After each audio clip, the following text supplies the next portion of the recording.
A lot can happen in 13 years. You can change, grow, and hey, maybe even learn to aim while moving. But sometimes less is more, and in the case of Resident Evil 4, this limited third-person gameplay has a ton of perks. See, the best games out there have limitations, and they relish in them. For instance, some platformers have a double jump to give the player more control and accuracy over their landings. So why doesn't Mario? Well, because every level in Mario is built around that particular moveset. There isn't a pitch you can't clear or an enemy you can't stomp, and not once do you think to yourself, man, I wish there were a double jump right now. And it's exactly the same case with Resident Evil 4. Sure, the game abandoned a lot of its horror roots, but one thing it didn't shake is tension. Throughout all of Resident Evil 4, the player has to make one game-changing choice. Do I run, or do I shoot? You read your environments, read your situation, and decipher the moment where you turn around and give them hell. Everything is designed around this stop and pop flow. Enemies will run towards you from a distance, only to transition into a hobble as they get closer. This gives the player room to aim with accuracy or back away and dodge these deliberately close quarter attacks. Slapping dual stick controls onto Resident Evil 4 would ruin everything.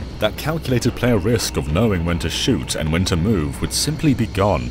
Sometimes games need their limitations. Maybe Breath of the Wild's stamina meter offers a greater sense of player accomplishment when they finally scale a tall mountain. Maybe limiting the player to 6 Pokemon incentivizes party balance. And maybe sacrificing movement for aiming your weapon is a key pillar of what makes Resident Evil 4 so enjoyable. Every single one of your favorite video games are purposely limited in one area or another, and while options are good, the best games are the ones that provide these options by expanding upon one limited function. In Resident Evil 4, that function is your weapon. One thing I really like about Resident Evil 4 is how enemies respond so clearly to your shots. Not only do they stagger, but depending on where you shoot them, they respond in different ways. Shooting their feet will cause them to collapse, their shoulder will make them momentarily stop in place as they shake away the pain, and head and kneecaps offer perhaps the most satisfying thing of them all: melee attacks. Now this is where the tone of Resident Evil 4 is really set in place. While you're roundhouse kicking infected villagers while passing through oncoming attacks with invincibility frames, you know this is no longer a horror game, but it is still a survival game. It doesn't take very long to learn what you can and can't do in Resident Evil 4, and this is all thanks to the invisible tutorial. Never does a message show on the screen saying, "Hold R to aim." Never does Leon mutter to himself out loud, "If I pull this lever, maybe this gate will open." And that's not to say those kind of tutorials are bad, but Resident Evil 4 teaches the very same thing silently through level design. In fact, the first chapter, 1-1, has a striking resemblance to another famous 1-1. Super Mario Bros. Opens with a calm, blank screen. You can turn left and discover the screen doesn't scroll that way. You can press B and A to work out what they do, and then you go in the one key direction, being right. Resident Evil 4 is essentially a 3D version of this. I can turn around and be told the village is the other way. Not that way, cowboy. I can press all the buttons and work out on my own how to move and aim and run and shoot and just learn how to move around. Then of course go in the one key direction, being forward. A cutscene triggers showing me the inside of a house, and as it ends, the framing of the camera suggests that's where I should go. And switch to Super Mario Bros. And we're faced with our first enemy, being a Goomba. Touching it will kill us, but jumping on it will squish it. This one-on-one encounter gives me a lot of breathing room to work out exactly what the basic actions are, and as soon as I've squashed one Goomba, I suddenly know how to squash them all. And flip to Resi 4, and whoop, we have a one-on-one encounter with a Ganado. I've already learned how to aim and shoot by pressing buttons in the empty space, and now I can put those skills into practice. I learn if he comes close to me, he'll whack me, and I also learn about contextual body shots. I may not straight away learn about melee attacks, but I'll notice his body stagger in different ways depending on where I hit him. So from here on out, let's pretend that Leon's gun and Mario's jump are the exact same thing. Both run along and they either shoot or jump through or over specific obstacles. A cutscene plays showing me there are 3 more Ganados outside and the camera frames towards the stairs in front of me. Though I can turn back and try and open the door I came through, but it won't budge. Not that many players will do this with the camera framing towards the stairs anyhow. So I run along, go upstairs, and there's a button prompt. I can jump out this window.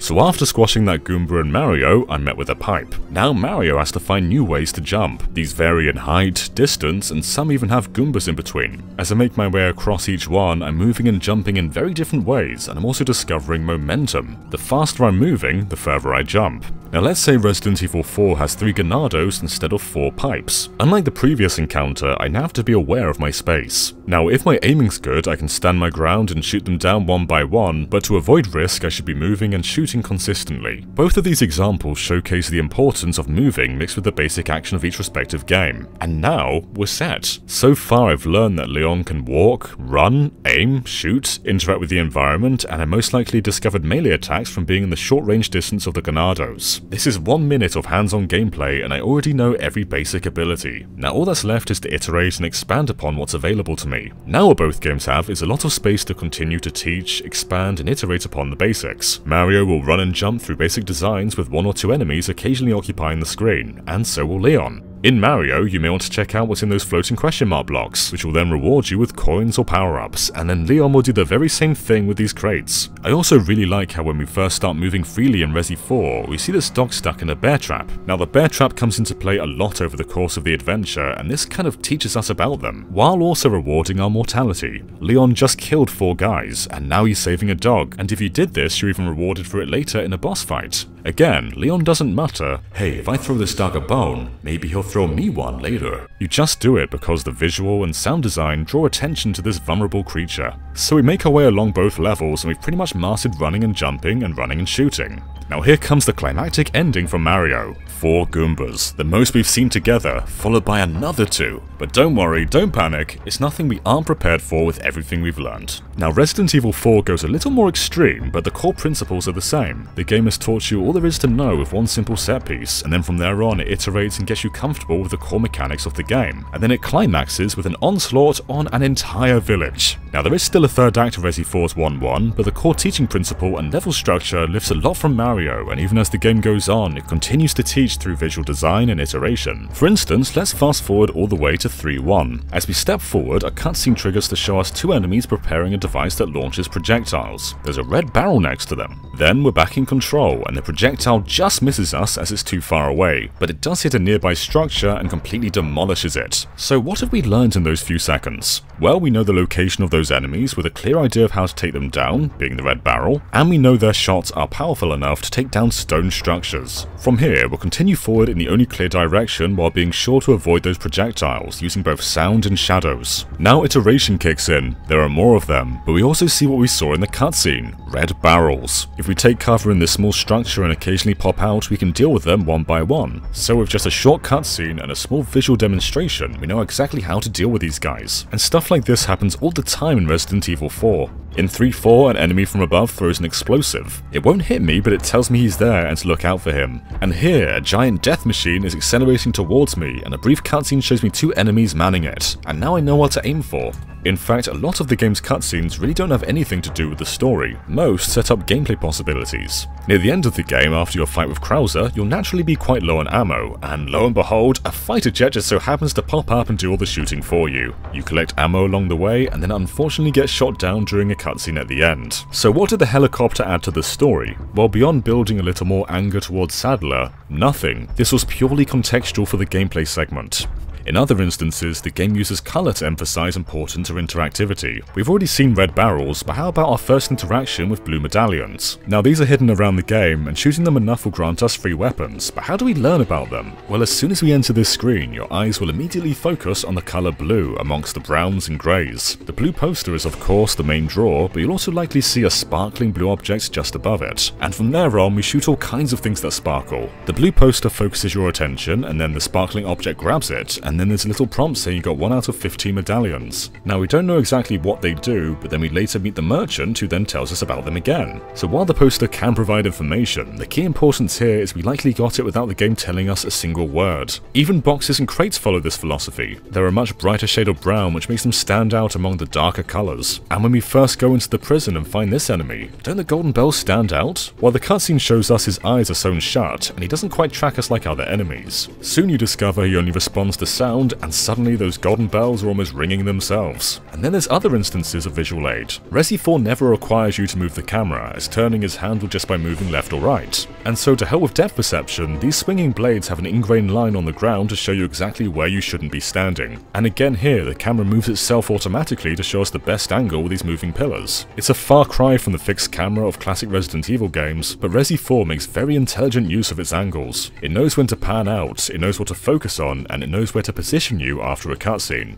At the time, manual camera control wasn't at all popular with Japanese players, and so many Japanese-developed games like Devil May Cry and Metal Gear Solid 2 continue to ignore the right stick for camera control. And there's a case to argue that all three of those games relish in that limitation. We can move the camera, but it's not a huge help, and actually moments like this where I'm being chased by a mob, I don't need to turn around. And this is for two reasons. One, I can hear that they're chasing me, and two, Ashley actually does the turning for me. Now let's talk more about Ashley. Escort missions, I feel, are given an unwarranted poor reputation. Sure, there are some games that execute the practice poorly, but that's true of any mechanic. Now, we don't partner with Ashley until 1.5 hours into the game. In that time, we've taken down a village, an outpost, a giant sea monster, we've learned to be wary of headshots as they now spout tentacly things, and we faced a pack of wolves and toppled a giant ogre. It's safe to say Leon is practically a superhero at this point, and we're more than comfortable with everything the game has thrown at us. And here's where things are brought back down to earth. Ashley makes this newly found expert player vulnerable. She's an extra body to look out for, an extra person to heal. Most importantly though, Ashley doesn't limit any mechanics we've learned in any way. It's all still the same, and she'll either lock behind us while we're aiming, or if she's in our line of sight, she'll duck. What Ashley does is provide an extra layer of tension for a player who's become too comfortable with the game. Suddenly you may start taking things slower and more deliberate. Maybe you aren't going to run through a horde of enemies as your hitbox is essentially twice as large. And if you really don't like Ashley, you can put her in a bin. And that's kind of the interesting part of Ashley. Upon replaying the game, she accompanies us far less frequently than I remember. In fact, most of the time it's just Leon on his own, and the game's really intelligent about when to separate the two. Basically, segments with fast enemies do not feature Ashley. There's a segment where Leon and Lewis take on a horde of infected as they stay in a lockdown house. Ashley is nowhere to be found. In fact, if you go up to this cupboard, it turns out she's locked inside, and you cannot get her out at all. She also just so happens to stay outside during the boss fight with Chief Mendez. And then she gets captured at the end of 2-3, and what do you know, the first enemy encounter of 3-1 is a fast, invisible insect monster. Oh, and she just so happens to get captured again in 3-3 before an encounter with the very same monsters. Ashley is never present when you face these guys. She also doesn't follow you into this room full of fire-breathing monuments, and that's most likely because she'd catch on fire. Ashley achieves her goal of grounding the player, and she's never present in a moment where she'd be a hindrance. I also really like how she does this when you shoot on enemies when on the cable car. It's just sweet. The only design flaw with Ashley is if you don't have a rifle during this segment. Yeah, things can get a bit tricky and you may end up actually killing her accidentally.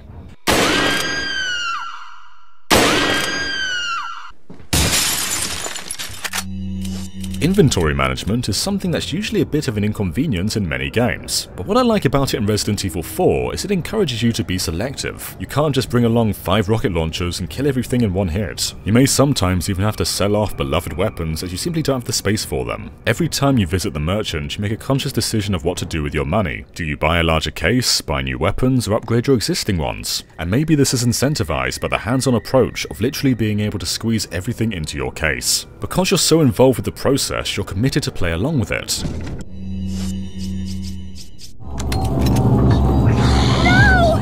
More than maybe any other game, Resident Evil 4 knows when to change things up. It's the king of pacing. Throughout this adventure, we disrupt lovely villagers just trying to have a nice time. We sail the seas, we have bombastic moments full of terror and hordes of infected, and then we have quiet moments with the familiar blue flame of the merchant, where we know we're safe, and we can upgrade our weapons, buy new ones, and then we're being chased by a giant robot version of one of the main villains! It knows exactly when to let off, when to let you just soak in the environment and catch your breath, and when to throw you in at the deep end. It never stops evolving either. From beginning to end, we consistently see new forms of enemies and new situations for older ones. Here's a neat form of evolving a simple concept. We've encountered trip mines before, and there's one right here that we can shoot from a distance, otherwise we'd take damage from the explosion. Oh look, the explosion killed those birds, and those birds drop money.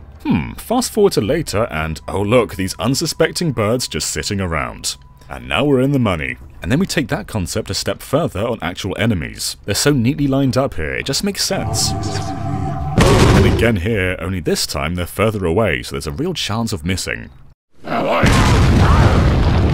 The game's essentially split into 3 acts: the village, the castle, and the island. I often hear the sentiment that the quality dips after the village, but I disagree. I mean, sure, the village is one of the finest openings of any video game, but would a 10-hour adventure set solely there continue to engross? I'm not so sure. Resident Evil 4 is a game about building upon a foundation, and to dwindle in one location kind of goes against every other aspect of the game. Even when you revisit areas, they're different. Unlike previous Resi games set in small open areas full of backtracking, Resident Evil 4 is very linear, but it never really feels like that because environments loop around. Here's the village on 3 different occasions during 3 different chapters. Sure, we're back in the same area, but each time we come and go through a different door. Instances like this make the game feel like more than just a string of levels and along the lines of a real, fully connected world. And it's done again in the castle, where we need 3 pieces of this ornament to open a gated door. We don't go around on a fetch quest to find those pieces, we carry on like normal and push onward. We encounter them via normal means, never backtracking, and eventually we've looped back into the room from a previously locked door. And again here, we need something to open this door. We go down a ladder, we find the ornament, and then we go through an elaborate roller coaster ride on a minecart that somehow loops all the way back around to where we started. When we can picture how things connect, we stop viewing them as segments of a game and start appreciating the context behind the environment. And Resi 4 is full of context. Sure, it doesn't make sense how unarmed enemies can drop ammo or how they throw their axe and then pull out another one, but check out this set piece here. We run along the rim of this dam without really thinking anything of it, and as we carry on, we find our path is blocked by a waterfall, so we carry on going the only clear direction we can go and find a lever. Now let me show you an edited version of what we need to see purely from a gameplay perspective. Now let me show you what we actually see.